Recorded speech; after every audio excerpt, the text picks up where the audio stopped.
Hello and welcome to the show where I guess weekend update jokes. Here are tonight's top stories. Barcelona hosted a concert this week for 5,000 people to test how crowds can gather safely during the pandemic. I, for one, think it's a great idea to test people for COVID before a big concert. In fact, they should add mandatory STD and drug testing before every concert. You can only go in if you're negative for COVID, negative for STDs, and positive for drugs.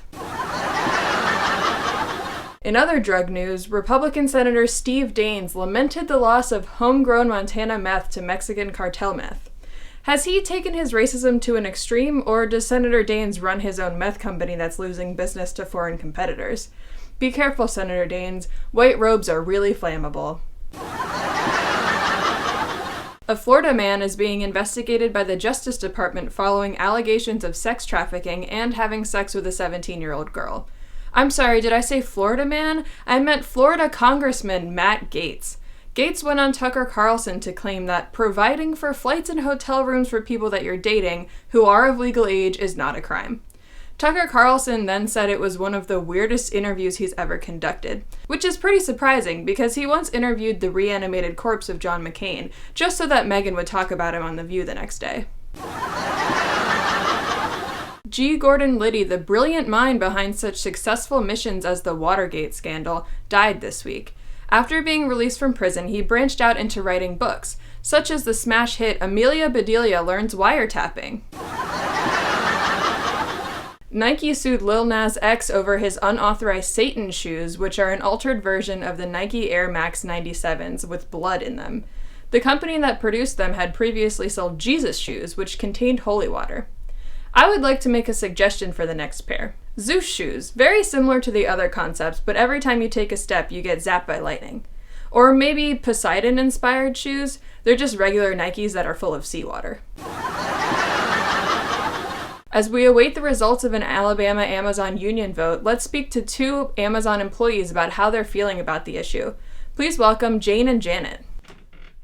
Hi, Kara! Thanks for having us on the show! Thanks for being here. I wanted to ask you some questions about the potential union that's up for a vote, since you have an inside look as Amazon employees. That's right, Kara. We are Amazon employees. I'm a real Amazon employee, working at warehouse FZ6161. Right, so how are you feeling about the potential of having unions at your workplace? Well, Kara, I love working at Amazon. $15 an hour and health insurance? That's one of the most progressive workplaces I've ever heard of. Our progressive workplace is so amazing. I get paid $15 an hour, even without warehouse experience. I love working at Amazon.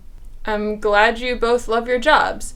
But on the topic of unions... Unions are great for some companies, but I just don't want to pay hundreds of dollars a month for lawyers. Amazon takes great care of me. What bothers me about unions is that there's no way to opt out of paying dues.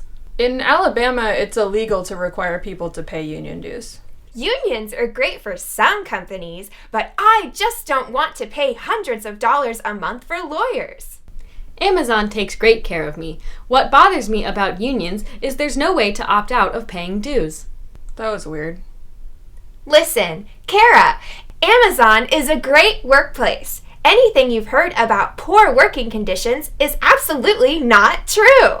If staff members were really peeing in bottles, no one would work at Amazon. I'm sorry, peeing in bottles? I never said anything about... Amazon treats its staff so well. Sometimes we can win gift cards in special challenges in the warehouse. I love having healthcare to pay for non-work-related injuries. Are there a lot of work-related injuries? I love having healthcare to pay for non-work-related injuries. You know, a union could help you with all of these things. Unions are great for some companies, but I just don't want to pay hundreds of dollars a month for lawyers. Okay, that's enough. Amazon takes great care of me. What bothers me about unions is there's no way to opt out of paying dues. You guys are just fake Amazon employees meant to make people think Amazon doesn't need a union, right?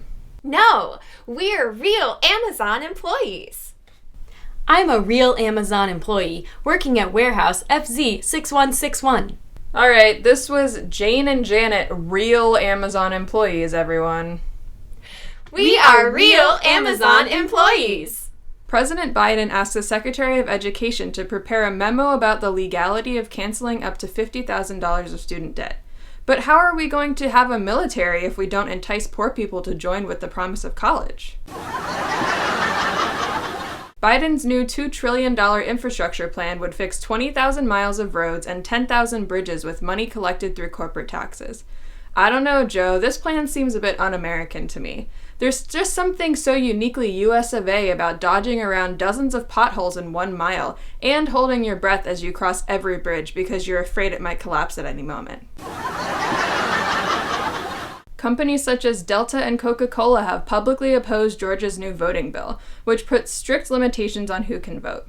Major League Baseball even pulled their All-Star game from Atlanta. Do you think these companies are speaking out just to look good, or is Delta worried about strict photo ID laws soon taking over air travel too? Oh wait.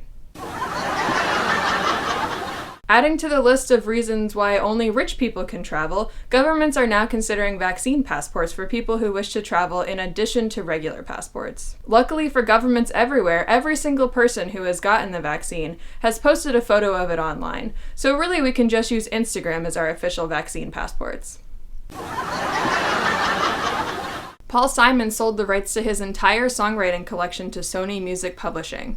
Simon follows in the footsteps of Bob Dylan, Neil Young, and Stevie Nicks, who have all recently sold their song rights. It's very suspicious that this is all happening at the same time. What are they not telling us? Are they all getting out in front of some sort of Illuminati-sponsored audio wipeout of the entire planet? The COVID vaccine is going to change our ears forever so we can only hear dog whistles, and all these musicians are getting as much money as they can before that happens.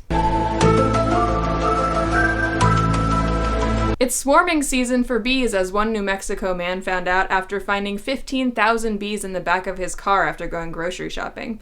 See, this is why the bees are going extinct. They're looking for flowers inside of parked cars instead of in the floral section of the actual grocery store. Alright, thank you to my 2 real Amazon employees for coming on the show. And thanks for watching. That's it. Bye. Like and subscribe to this channel so YouTube won't take my money. I hope you liked this great video. Please subscribe now. That was a threat.